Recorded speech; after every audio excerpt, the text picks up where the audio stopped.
Hi guys, I'm Mark. I'm Penny. And we are the Oyster Boys, and today we're back at it's recipe kit time again. And I made this one a fair while ago. This is the... Been lager in it. Yeah, it has been lagering actually. This is the Intensely Hoppy Lager, which is a Jon Finch recipe, which I got from Malt Miller's website. It is a clone of... Oh, I can't remember. One sec, I'll get that up. You're telling me it's a clone and we've not got the actual beer to sit next to it? Yeah, because they don't make it. Don't make it anymore, mate. Okay. So, I think it was a Camden beer. Okay. What, is like their limited edition or something, or? No, they just don't make it anymore. What was it? Let's have a little look. Camden Town IHL is what it was. But I think they've rebranded that as Camden Town Juicy now. Ah. So, yeah, it was a Camden Town beer. So it is Munich malt, Pils, Pilsner malt. And then for hops, it's Magnum for bittering. Then you've got Simcoe Chinook Mosaic. Wow. And it uses Mangrove Jack's Bavarian lager yeast. Oh, okay. It's dry hop addition as well, so don't oxidize it. I haven't, as you can tell. It looks pretty good. I think you do really well. Yeah, I mean, it's got some Munich malt in, so you're going to expect it to be not super pale. I think for a lager that's got like a dry hop addition as well, it's reasonably clear. Yeah. But it looks tasty, man. Nice thick head. I mean, it's cold in the glass. You did give an extra big head for it as well, didn't you? I did give an extra big head, yeah. I reckon it's like an 8.5. Yeah, I think you've done really well. Yep. I think, yeah, I have to agree, 8.5. Aroma-wise, mate. Well, I could smell it, to be honest, straight from pouring.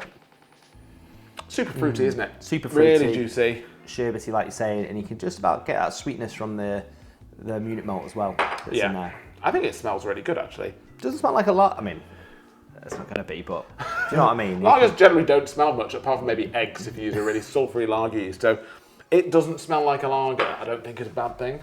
Yeah. What I'm expecting when I like taste it is it'll be like light and crisp. I think, yeah, if you get the German beers and stuff like that, I always think they have like a distinct smell. Yeah, that's fair. I reckon it's like, it doesn't, sort of just a dog bounding around the room there. Tippy tappies. There we go. I mean,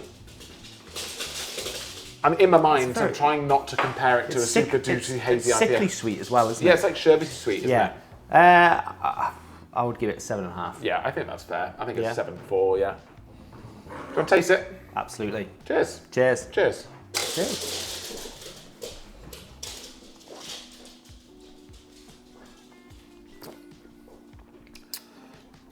So it's definitely crisp.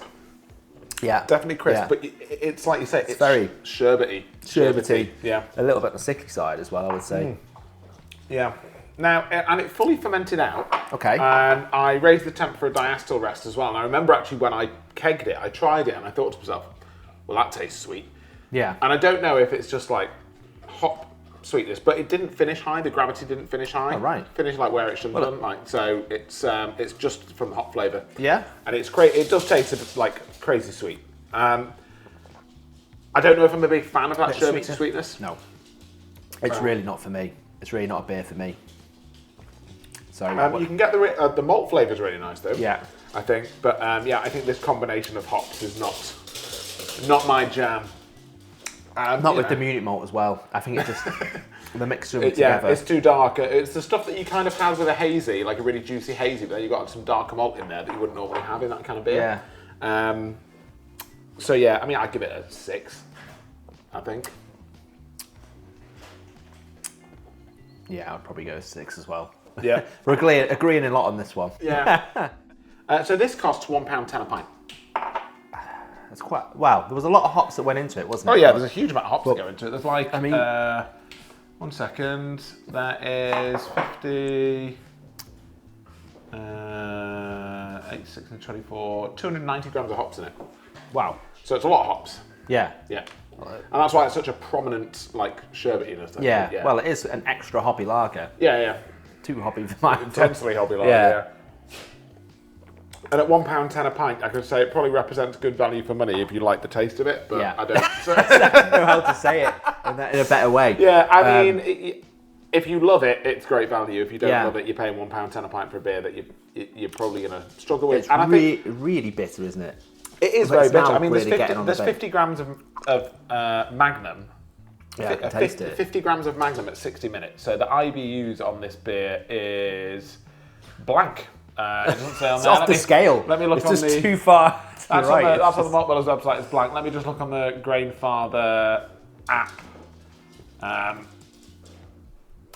Let's have a look. See, it'll be high. I can tell you it'll be high. You think? Yeah, turn my face inside out, mate. Of course, it's going to be high. If the internet works, here we go.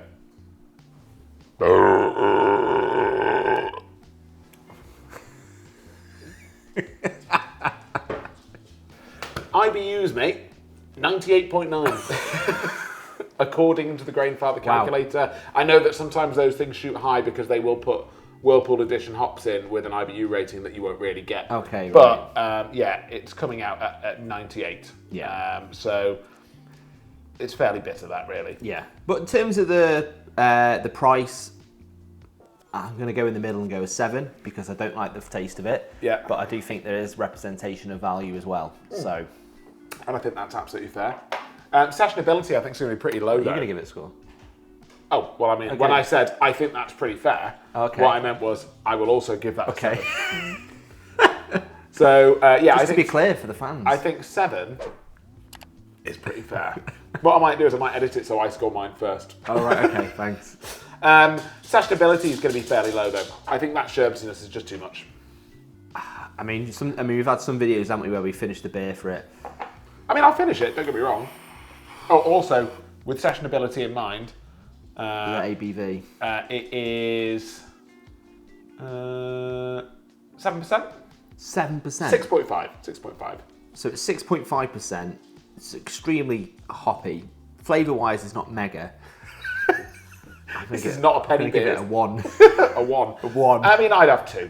I'd have 2 of them, I think. And that would probably be it, yeah. Yeah. So, yeah. There we go, that's it for that beer. Here's the oyster score for it. I just touched your leg there, mate. Yeah. I didn't need to. I put it there on purpose. I knew that's where the oyster score was coming from. There's the oyster score for this beer. Link to buy it in the description down below. The flavours aren't there for us, but it is not, it's not a bad beer. Well, if they like the Camden Juicy. If you like the Camden Juicy, then go for it. I will make sure I don't get one when I'm at the pub if they're selling it.